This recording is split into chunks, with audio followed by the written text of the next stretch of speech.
ગુજરાતી ચોમાસું હવે થોડુંક જ દૂર છે। વાત કરવામાં આવે મુંબઈની તો મુંબઈમાં ક્યાંક ભારે વરસાદ પડી શકે છે એવી શક્યતા છે। અરબ સાગરની અંદર અત્યારે હાલ જે ચોમાસું છે તે વધારે જામ્યું છે અને એની જ અસર ક્યાંક મહારાષ્ટ્ર ઉપર જોવા મળી રહી છે ને એને કારણે ગુજરાતમાં પણ ભારે વરસાદ પડી શકે તેવી આગાહી છે। આજના દિવસે કેટલો વરસાદ પડી શકે છે? દક્ષિણ ગુજરાતમાં ક્યાંક ભારે વરસાદની આગાહી કરવામાં આવી છે। આજે વિંડીના માધ્યમથી સમજીશું કે ચોમાસું કેટલું દૂર છે અને આગામી કયા સમયમાં કયા વિસ્તારમાં વરસાદ પડશે। નમસ્કાર, તમે જોઈ રહ્યા છો નિર્ભય ન્યૂઝની વેધર અપડેટ અને હું છું હંસિની।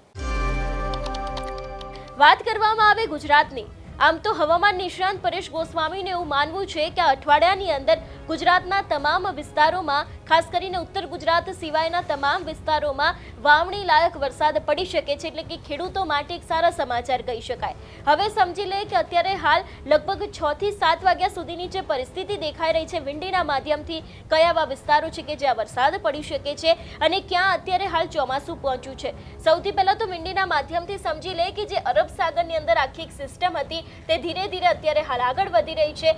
વાત કરવામાં આવે મુંબઈની આસપાસના જે આ વિસ્તારો દેખાઈ રહ્યા છે ત્યાં અત્યારે હાલ ભારે વરસાદ પડી શકે છે એવી શક્યતા છે।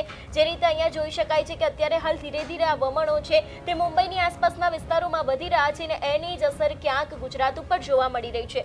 ગુજરાતના ઘણા બધા વિસ્તારોની વાત કરવામાં આવે તો આની અસર ક્યાંક સુરત ઉપર જોવા મળી શકે છે। સુરતમાં એટલે કે દક્ષિણ ગુજરાતમાં આજે ક્યાંક ભારે વરસાદની આગાહી છે।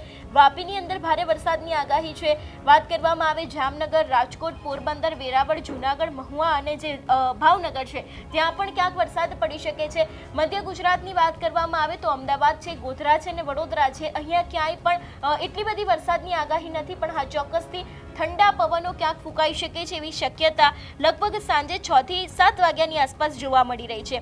હવે વાત કરવામાં આવે 9 વાગ્યાની પરિસ્થિતિ શું રહેવાની છે। 9 વાગ્યાની આસપાસ જે રીતનું અત્યારનું હાલનું વાતાવરણ જોવા મળી રહ્યું છે કે 9 વાગ્યાની આસપાસ અત્યારે હાલ ગુજરાતમાં ક્યાંય એવો વરસાદ નથી જોવા મળતો, પણ હા ચોક્કસથી સૌરાષ્ટ્રમાં ક્યાંક ઠંડા પવનો ફૂંકાઈ શકે છે એવી શક્યતા છે ને ધીરે ધીરે મુંબઈની આસપાસના જે વિસ્તારો છે ત્યાં આખું આ ચોમાસું છે તે જામી ગયું છે અને એના જ કારણે ક્યાંક અહીંયા અતિ ભારે વરસાદ પડી શકે છે એવી શક્યતા છે અને આ જ વરસાદ ધીરે ધીરે છે તે આગળ આગામી 2 થી 3 દિવસમાં ગુજરાતમાં પણ દસ્તક દેશે એવી શક્યતાઓ લાગી રહી છે। એટલે અત્યારે હાલ છૂટાછવાયો વરસાદ પડવાની તો શક્યતા છે। આજે છૂટોછવાયો વરસાદ છે, આવતીકાલે છૂટોછવાયો વરસાદ છે તે દરેક જગ્યાએ પડી શકે છે। ખાસ કરીને દક્ષિણ ગુજરાતમાં પડી શકે છે। ઉત્તર ગુજરાતને હજી પણ ક્યાંક આ વરસાદ માટે રાહ જોવી પડી શકે છે એવી શક્યતાઓ અત્યારે હાલ પૂરતી જોવા મળી રહી છે। પણ જે રીતે ક્યાંક અલ્નીનોની અસર છે એના કારણે જે પવન ફૂંકાવા જોઈએ, જે વરસાદ છે તે જામવો જોઈએ, અત્યાર સુધીમાં જોવા નથી મળતો, એટલા જ માટે થઈને ગુજરાતમાં આ વખતે ચોમાસું છે તે પાછું ખેંચાયું છે। આમ તો લગભગ 15 થી 20 જૂનની આસપાસ ચોમાસું છે તે ગુજરાતમાં બેસી જતું હોય છે, પણ હજી સુધી આ વખતે ગુજરાતમાં ચોમાસાએ એન્ટ્રી લીધી નથી। મહારાષ્ટ્રની આસપાસ અત્યારે હાલ ક્યાંક ચોમાસું જોવા મળી તો રહ્યું છે, પણ ક્યાંક ગુજરાતીઓએ હજી પણ આ ચોમાસા માટે રાહ જોવી પડી શકે છે એવી શક્યતાઓ અહીંયા જોવા મળી રહી છે। હવે વાત કરી લઈએ કે રાતના સમયે વરસાદ કેવો રહેવાનો છે। લગભગ 11 વાગ્યાની પરિસ્થિતિ અહીંયા જોઈ શકાય છે। જે રીતે અહીંયા મુંબઈની આસપાસ ચોમાસું છે તે આખું અત્યારે જામ્યું છે અને એની જ અસર ફરી એક વખત સુરત અને વાપી ઉપર જોવા મળી રહી છે। બીજી બાજુ ગુજરાતના જે બીજા વિસ્તારો છે એમાં ક્યાંય પણ હજી અસર નથી જોવા મળતી। ઉત્તર ગુજરાતનો જે ભાગ છે એટલે કે થરાદ છે, રાપર છે, એ બાદ મહેસાણા છે, ત્યાં હજી સુધી કોઈ જેવી વરસાદની શક્યતાઓ છે તે વ્યક્ત કરવામાં નથી આવી। ચોક્કસથી મધ્ય ગુજરાતમાં ક્યાંક ઠંડા પવનો છે તે ફૂંકાઈ શકે છે, પણ હા દરિયાકાંઠાના જે વિસ્તારો છે એટલે કે ભાવનગર, મહુવા, વેરાવળ, પોરબંદર, અહીં ક્યાંક હળવોથી મધ્યમ વરસાદ છે તે જોવા મળી શકે છે। હવે સમજી લે કે આવતીકાલનું વાતાવરણ છે તે કેવું રહેવાનું છે। રાતના સમયે પણ ક્યાંક વાપીની અંદર છે તે વરસાદ જોવા મળી રહ્યો છે। સવારે 9 વાગ્યાની પરિસ્થિતિની વાત કરવામાં આવે એટલે કે રાત્રે અને વહેલી સવારે સુરત અને તાપીમાં વાપીમાં જે રીતનો વરસાદ જોવા મળ્યો હતો એવી જ રીતે સવારે પણ ક્યાંક લગભગ થોડો ઘણો વરસાદ છે તે અહીંયા પડી શકે છે એવી શક્યતાઓ અત્યારે હાલ પૂરતી જોવા મળી રહી છે। મુંબઈમાં તો જે રીતનું આવતીકાલે પણ ક્યાંક ભારે વરસાદ પડી શકે છે એવી આગાહી કરવામાં આવી છે। અને બીજી બાજુ વાત કરવામાં આવે કે જામનગરની આસપાસના વિસ્તારો છે, વડોદરાની આસપાસના વિસ્તારો છે, ગોધરા બાજુ ક્યાંક વરસાદ પડી શકે એવી શક્યતાઓ આવતીકાલના દિવસની પણ જોવા મળી રહી છે। આમ તો હવામાન વિભાગ દ્વારા પણ ઘણી બધી આગાહી કરવામાં આવી છે। કહેવામાં આવ્યું છે કે ધીરે ધીરે દક્ષિણ ગુજરાતની અંદર ચોમાસું છે તો અત્યારે હાલ જામી રહ્યું છે એવી શક્યતા ક્યાંક વ્યક્ત કરવામાં આવી છે। પણ જે રીતે અત્યારે હાલ દરિયાકાંઠાના વિસ્તારો છે એમાં વિંડીના માધ્યમથી જોઈ શકાય છે કે અત્યારે હાલ વરસાદ વરસાદ છે તે ક્યાંક પડી શકે એવી શક્યતાઓ લગભગ સાંજના સમયે અથવા તો પછી વહેલી સવારના જોઈ શકાય છે। એ બાદની વાત કરવામાં આવે, હવામાન વિભાગ દ્વારા પણ આગામી અઠવાડિયામાં ક્યાંક વરસાદ પડી શકે છે, છૂટોછવાયો વરસાદ પડી શકે છે એવી શક્યતા હવામાન વિભાગે પણ વ્યક્ત કરી છે। ઉત્તર ગુજરાતમાં હજી કોઈ જ શક્યતા નથી ને મેં આગળ પણ કહ્યું એ રીતે હવામાન નિષ્ણાંત પરેશ ગોસ્વામી છે એમનું એવું માનવું છે કે આગામી અઠવાડિયાની અંદર લગભગ દરેક જગ્યાએ વાવણી લાયક વરસાદ છે તે આવી શકે છે એવી શક્યતાઓ છે। એટલે ખેડૂતો માટે એક સારા સમાચાર કહી શકાય કે ખેડૂતો જે વસ્તુની રાહ જોઈને બેઠા હતા એ જ વરસાદ કદાચ ગુજરાતમાં અઠવાડિયામાં આવી શકે છે। ચોમાસું ભલે હજી દૂર હોય ગુજરાતથી થોડાક દિવસ, પણ હા ચોક્કસથી ઘણા બધા એવા કારણો છે, ઘણા બધા એવી સિસ્ટમ સક્રિય થઈ છે ને એના જ કારણે ક્યાંક ગુજરાતમાં હવે વરસાદ પડી શકે એવી શક્યતાઓ લાગી રહી છે। હવામાન નિષ્ણાંત પરેશ ગોસ્વામી આ વિષયને લઈને વધુમાં આગાહી કરતા શું કહ્યું છે તે પણ સાંભળીએ। હાલના વરસાદના રાઉન્ડને આમ જોવા જઈએ તો ઘણી જગ્યાએ વાવણી લાયક વરસાદ પડ્યા છે, તો ઘણી જગ્યાએ જે વાવણીની રાહ જોવાઈ રહી છે, તો હવે આગળ શું થવાનું છે તેની તમામ ચર્ચા કરવાની છે। સૌપ્રથમ તો આપને એ જણાવી દઉં, જે આપણું એક અનુમાન હતું કે 15 તારીખ આસપાસનો જે સમય હશે એમાં છૂટાછવાયા સીમિત વિસ્તારમાં વાવણી થશે, એ જ મુજબ 17 થી લઈને 21 તારીખમાં છૂટાછવાયા વિસ્તારમાં વાવણી થઈ। એમાં દાહોદ, ગોધરાના વિસ્તાર હોય, મહીસાગરના વિસ્તાર હોય, બોટાદ, ભાવનગર, અમરેલીના ઘણા બધા ગ્રામ્ય પંથકોની અંદર છૂટાછવાઈ વાવણી થઈ। પણ આપણે વાત કરી હતી કે બીજો રાઉન્ડ 22 થી 25 જૂનનો હશે ને એમાં વધારે વિસ્તારને લાભ મળશે।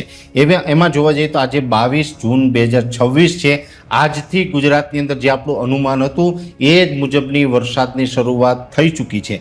ઘણા સમયથી જે ચોમાસું નિષ્ક્રિય હતું પણ હવે અરબ સાગર છે એ સક્રિય થઈ ગયો છે અને અરબ સાગરની સક્રિયતાને કારણે અત્યારે ગુજરાતની અંદર વરસાદની શરૂઆત પણ થઈ ચૂકી છે, જેમાં ખાસ કરીને જોવા જઈએ તો આજે દક્ષિણ ગુજરાતની અંદર સારા એવા વરસાદનો લાભ મળ્યો છે, જેમાં સુરત, વલસાડ, નવસારી, તાપી સહિતના વિસ્તારની અંદર વાવણી લાયક વરસાદ આજે નોંધાયો છે।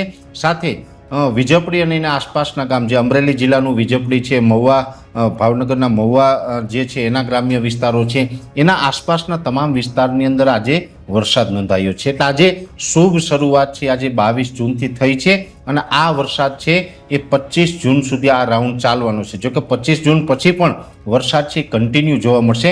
જોકે આજે 22 થી 25 જૂનમાં રોજે રોજ વરસાદ નથી આવવાનો, પણ મોટા ભાગના વિસ્તારની અંદર વાવણી લાયક વરસાદનો લાભ મળે તેવી શક્યતાઓ છે। એમાં ખાસ કરીને સૌરાષ્ટ્રના લગભગ વિસ્તારોનો વારો છે આવી જાય તેવું એક અનુમાન છે, જેમાં સૌરાષ્ટ્ર, મધ્ય ગુજરાતના કોઈ વિસ્તારો, કચ્છના સામાન્ય છૂટાછવાયા વિસ્તારો, મધ્ય પૂર્વ ગુજરાત એટલે કે મધ્યપ્રદેશ બોર્ડરના વિસ્તારો અને દક્ષિણ ગુજરાતના તમામ વિસ્તાર, એટલે કે સૌરાષ્ટ્ર, દક્ષિણ ગુજરાત, મધ્ય ગુજરાતના સીમિત વિસ્તાર અને કચ્છના સીમિત વિસ્તાર, આટલા ઝોનની અંદર આજે 22 થી લઈ અને 25 જૂન સુધી વાવણી લાયક વરસાદ પડે તેવું એક અનુમાન છે। ત્યાર પછી 27 અથવા 28 જૂનથી બીજો રાઉન્ડ ચાલુ થશે। ઇન શોર્ટ કહેવાનું એટલું છે ટૂંકમાં કે આ જે જૂન મહિનાનું છેલ્લું અઠવાડિયું હવે ચાલુ થયું છે, આ જૂન મહિનાના છેલ્લા અઠવાડિયામાં લગભગ બધાનો વારો આવી જશે। કદાચ ઉત્તર ગુજરાતના જે વિસ્તાર હશે, બનાસકાંઠા કે વાવ-થરાદ કે કોઈ સાબરકાંઠાના વિસ્તારો બાકી રહી ગયા હશે, તો એ વિસ્તારોને પછી જુલાઈના પ્રથમ સેશનમાં એટલે કે 3 જુલાઈ સુધીમાં વારો આવી જાય તેવું એક અનુમાન છે। પણ મોટાભાગે કચ્છ, સૌરાષ્ટ્ર, મધ્ય ગુજરાત, દક્ષિણ ગુજરાત એમ તમામ વિસ્તારની અંદર જૂન મહિનો પૂર્ણ થાય ત્યાં સુધીમાં વાવણી થાય તેવા સંકેતો અત્યારે મળી રહ્યા છે। જે નૈઋત્યનું ચોમાસું રોકાયેલું હતું એ અમે તો કહી રહ્યા છીએ કે ભાઈ ઘણા સમયથી વરસાદી ગતિવિધિ ચાલી રહી છે, ખાસ કરીને પ્રી મોન્સૂન એક્ટિવિટીમાં 4-5 ઇંચ વરસાદ ના હોય છતાં પણ નોંધાયા છે, પણ ઓફિશિયલી જાહેરાત કરવાનો અધિકાર તો હવામાન વિભાગ પાસે જ છે અને એમની વેબસાઇટે પણ આજે નવો મેપ જાહેર કર્યો છે। એમાં અટકેલું ચોમાસું છે આગળ વધ્યું એમ બતાવવામાં આવે છે। હવામાન વિભાગના કહેવા મુજબ જોવા જઈએ તો આજે એટલે કે આજે તારીખ 22 જૂન 2026ના રોજ બપોરે 3 વાગ્યા સુધીમાં ચોમાસું છે આગળ વધીને મુંબઈથી માત્ર 20 કિલોમીટર દૂર રહ્યું છે। એટલે 22 તારીખના રાત સુધીમાં તો એ મુંબઈમાં પ્રવેશી જશે, તો પછી ગમે ત્યારે 23, 24 કે 25 તારીખમાં ગુજરાતમાં પણ ચોમાસાના શ્રી ગણેશ થયા છે આવી જાહેરાત થઈ શકે છે। એટલે આ મુજબની જાહેરાત થશે। જોકે ચોમાસાની જાહેરાત થાય કે ન થાય, વાવણી લાયક વરસાદ પડે એ ખેડૂત માટે મહત્વનું હોય છે અને હવે એક અઠવાડિયાની અંદર જે આ છેલ્લું અઠવાડિયું છે એની અંદર તમામ વિસ્તારના વાવણીનો વારો આવી જાય તેવી શક્યતાઓ છે। એટલે હવે આપણે બહુ રાહ નથી જોવાની, જેની દરેક મિત્રોએ નોંધ લેવાની। ચોમાસું સક્રિય થઈ ગયું છે અને હવે બધા જ મિત્રોને વાવણી લાયક વરસાદનો વારો આવી જશે। એટલે ખાસ હાલનો જે વાવણી લાયક વરસાદનો રાઉન્ડ આજથી ચાલુ થયો છે તેના વિશેની ખૂબ અગત્યની માહિતી હતી એ આપના માધ્યમથી આપના સુધી પહોંચાડવાનો પ્રયત્ન કર્યો છે. એટલે એક તરફ અત્યારે હાલ જ્યારે વરસાદી માહોલ જામી રહ્યો છે, ઘણા બધા એવા વિસ્તારો છે કે જ્યાં વરસાદ પડી શકે છે એવી શક્યતાઓ લાગી રહી છે. તમારા વિસ્તારમાં અત્યારે હાલ વરસાદ છે કે કેમ અમને કમેન્ટ કરીને ચોક્કસથી જણાવજો. તેની સાથે અમારી ચેનલ નિર્ભય ન્યૂઝને લાઇક, શેર અને સબસ્ક્રાઇબ કરવાનું ભૂલશો નહીં. નમસ્કાર.